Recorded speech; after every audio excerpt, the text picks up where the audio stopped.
দর্শকবৃন্দ, আসসালামু আলাইকুম। আপনাদের কর্মব্যস্ততার মাঝে আজকে এই সংবাদ সম্মেলনে উপস্থিত হওয়ার আপনাদেরকে আন্তরিক ধন্যবাদ ও শুভেচ্ছা জানাই। যশোরের বাসিন্দা, অত্যন্ত ব্যথিত ও হৃদয় বিদারক একটি ঘটনার বিস্তারিত তুলে ধরতে আজ আমি আপনাদের সম্মুখে হাজির হয়েছি। সাংবাদিকদের বলা হয় জাতির বিবেক।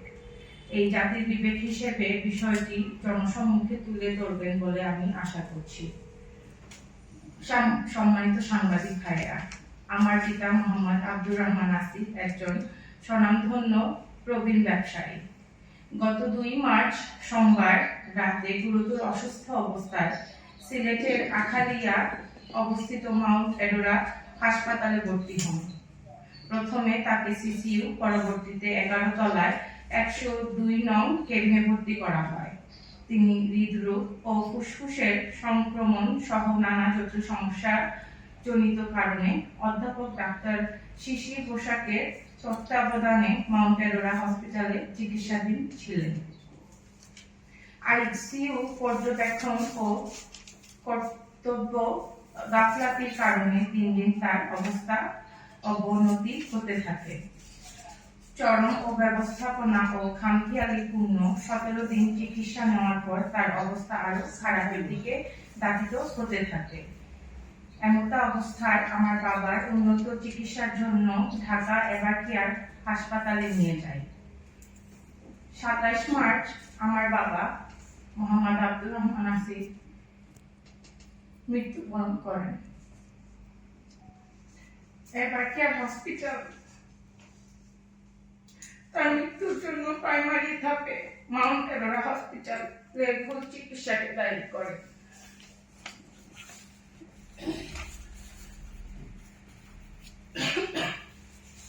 সম্মানিত সাংবাদিক ভাইরা, বহুমুখী চিকিৎসা সেবার নামে মাউন্ট এডোরা হাসপাতাল অসহায় নিরুপায় রোগীদের সাথে প্রতারণা করছে। আপনারা জেনে অবাক হবেন যে হাসপাতালের কেবিনের মেঝেতে বিষধর চেলা পোকা দেখা যায়, যা রোগীর নিরাপত্তা নিয়ে প্রশ্ন তৈরি করে। নিবিড় পরিচর্যা কেন্দ্র আইসিইউ এর ভিতরে থাকা অবস্থায় মেরামতের কাজ চলছে, যার উচ্চ শব্দ ও ধুলাবালির কারণে রোগীদের চিকিৎসা ব্যাহত হচ্ছে চরমভাবে। আইসিইউর মতো বিভাগের স্বাস্থ্যবিধি মানা হয় না।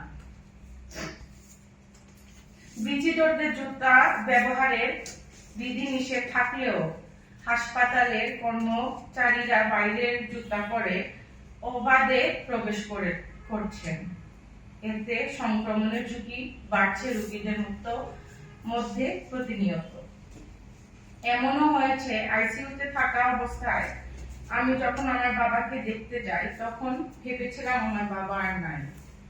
ওরা হয়তো আমাদেরকে জানায় নাই। আমার বাবা আইসিইউ বেডে থাকা অবস্থায় আইসিইউ মনিটর বন্ধ ছিল। সম্মানিত সাংবাদিক ভাইয়েরা, মাউন্ট এডোরা হাসপাতাল কেবল অব্যবস্থাপনা বা স্বাস্থ্যবিধি লঙ্ঘনের মধ্যেই সীমাবদ্ধ নয়, বরং চিকিৎসা নথিপত্র ও সেবা প্রদানের ক্ষেত্রে নানা সংগীত আপনাদের সামনে তুলে ধরছি। রোগীর জন্ম নিবন্ধন সনদপত্রে জন্মসাল 1952 উল্লেখ থাকলেও হাসপাতালের নথিতে রোগীর বয়স 52 বয়স উল্লেখ রয়েছে, যেখানে প্রকৃতপক্ষ কাগজপত্রে কম বেশি প্রায় 74 বয়স উল্লেখ থাকার কথা। রোগীর প্রকৃত বয়স ও রোগীর সঠিকভাবে নথিতে উল্লেখ না থাকায় বিপাকে পড়েছেন রোগীর স্বজনরা।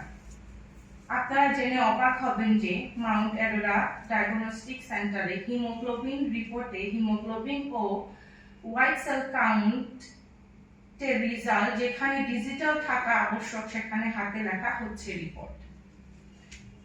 একটি সুনামধন্য হাসপাতালে গুরুতর রোগীর ক্ষেত্রে প্রচলিত নেজাল টিউব ব্যবস্থা যথাযথ থাকা সত্ত্বেও রোগীকে নেজাল টিউবের না দেওয়ার অভিযোগ রয়েছে। সাধারণ সমস্যা নিয়ে ভর্তি হওয়া রোগীকে বিভিন্ন ধরনের পরীক্ষার ফাঁদে ফেলে জোরপূর্বক আইসিইউতে ভর্তি করা হচ্ছে। এক্ষেত্রে সিলেটের বাইরের রোগীরাই তাদের টার্গেট বেশি।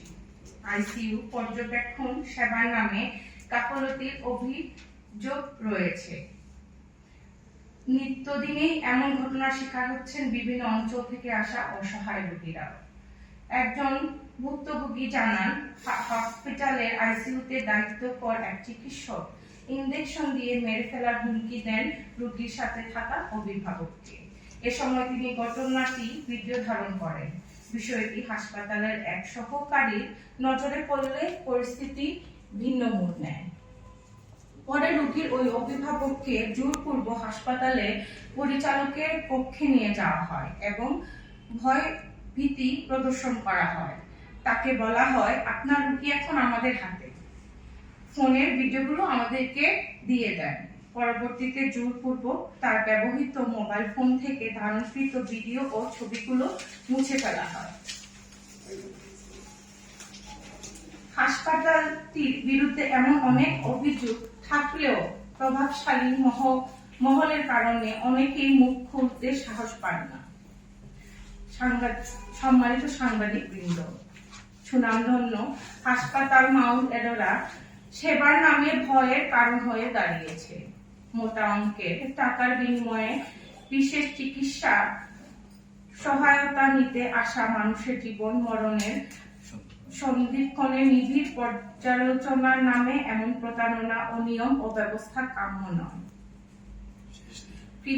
কর্তৃপক্ষের কাছে অভিযোগ করলে হুমকি ধামকি ভয় ভীতি প্রদর্শন করছে। প্রিয় সাংবাদিক ভাইয়েরা, সাধারণ মানুষের শেষ ভরসা হাসপাতাল। জীবনের শেষ সম্বল বিক্রি করে অনেকেই চিকিৎসা নিতে আসে। উন্নত চিকিৎসার নামে চিকিৎসা সেবা নিয়ে এসে স্বজন পরিজন হারিয়ে নিঃস্ব হয়েছেন প্রতিনিয়ত। আপনারা জাতির বিবেক, রোগীর নিরাপত্তা ও সঠিক চিকিৎসা নিশ্চিত করতে আপনাদের সহযোগিতা কাম্য করছি। মৌসুমী মৌর রহমান, মৌলভীবাজার পৌরসভা, মৌলভীবাজার সদর, 12/4/2026।